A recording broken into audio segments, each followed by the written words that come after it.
আমার নিজেরই আদেশ এই যে আমার প্রতিমূর্তির সামনে দাঁড়িয়ে যদি সেই মন্ত্র নাও তবে তাতেও তোমার সেই উপকারই হবে।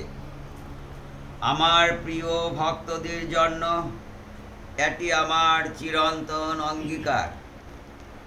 দেশকালের দ্বারা পরিচ্ছন্ন এই সীমাবদ্ধ দেহে বদ্ধ দেখে আমি আমার অনন্ত অসীম সত্তাকে আমার প্রত্যেক অনুরাগীজনের নিকটে নিয়ে সহজে করতে পারছি না যে সকলের কানে এই জড় রসায়ন উচ্চারণ করে অখণ্ড নাম প্রবেশ করায়, অথচ আমার প্রাণের স্বাদ তিন ভুবনে একটি প্রাণীও যেন অখণ্ড নামের মঙ্গল মধু থেকে বঞ্চিত না থাকে।